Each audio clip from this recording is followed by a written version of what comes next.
Bonjour à tous, aujourd'hui on se retrouve pour le 6e conseil de ce calendrier de l'Avent Halloween.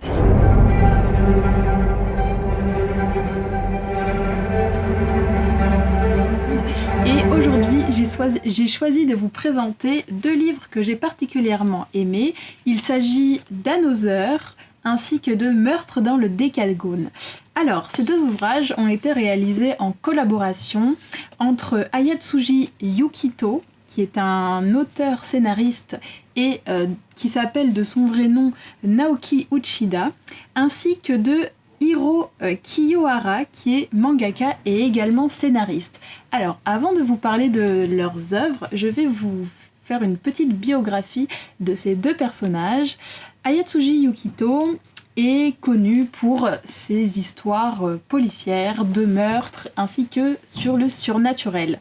Il est l'un des fondateurs du Ongaku Mystery Writer Club of Japan et il est l'un des écrivains représentatifs du nouveau mouvement traditionnel de l'écriture. Il a été récompensé en 1992 en remportant le grand prix même du roman policier japonais avec son ouvrage Meurtre dans la maison aux horloges. On a un petit peu moins d'informations quant au mangaka, mais tout ce qu'on sait, c'est qu'il est spécialisé dans les livres de meurtre et de surnaturel. Alors, le premier manga qu'ils ont réalisé tous les deux en collaboration n'est autre que Another, qui se termine en 4 tomes. Peut-être vous en avez déjà entendu parler, puisque cette série est extrêmement connue. Elle a même été adaptée en animé ainsi qu'en drama à la télévision. Alors, dans ce manga, on va suivre l'histoire d'un jeune homme qui est de composition assez fragile et donc à cause de ça il va être envoyé à la campagne chez sa tante. Il ne vit pas avec ses parents parce que sa mère est décédée à sa naissance et son père est un homme d'affaires qui voyage beaucoup. Et donc il va se retrouver là, dans cette nouvelle ville, dans la région où sa mère a grandi en fait, avec sa tante, et il va du coup découvrir toute une région qu'il ne connaissait pas.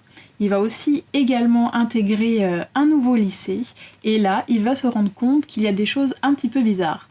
Déjà les élèves sont très sombres, très mystérieux, et surtout ils n'arrêtent pas de lui parler d'esprit et de surnaturel.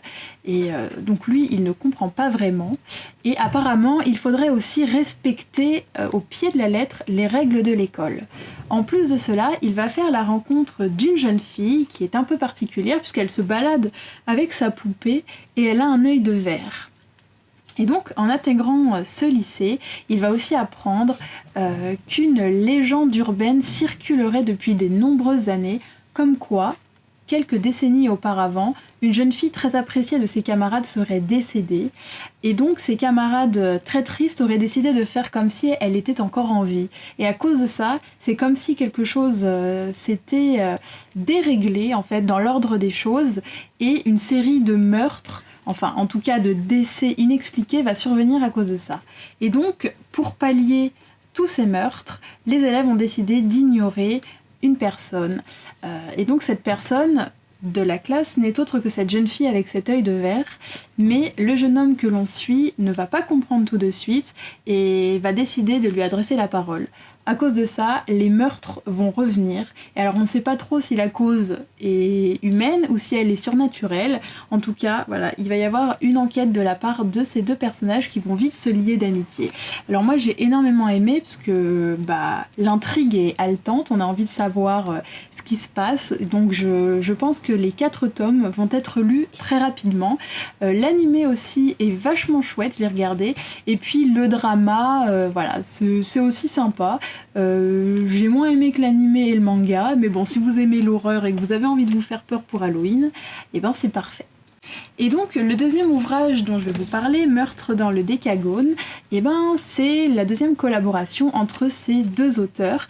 Et donc là, on va suivre l'histoire d'un club de lecture de romans policiers qui va se rendre en fait sur une île déserte en plein milieu de la mer où il y aurait eu apparemment un meurtre. Et donc ils vont se retrouver dans une maison tous ensemble, qui est un décagone. En fait, elle est ronde et elle a 10 côtés, avec une pièce centrale. Et donc là, évidemment, une série de meurtres va surgir. Et alors, on ne sait pas trop pour l'instant, parce qu'en plus, il n'y a qu'un tome. Donc, on ne sait pas trop si c'est la cause est humaine ou la cause est surnaturelle. Voilà. En tout cas, il aurait une drôle d'histoire de lettres, comme quoi ceux précédemment décédés sur l'île auraient envoyé des lettres à d'autres personnes, et donc on ne sait pas trop si c'est un scénario bien ficelé ou pas du tout, si c'est un esprit qui hante les lieux. Voilà, en tout cas, j'ai beaucoup apprécié cette lecture également et je vous la recommande. Donc, si vous connaissez ces ouvrages ou si vous avez envie de les découvrir, n'hésitez pas à le dire en commentaire. Pensez aussi à activer la cloche, à vous abonner et puis à partager la vidéo. Et puis, on se retrouve pour un nouveau calendrier ou un quoi de neuf. À bientôt!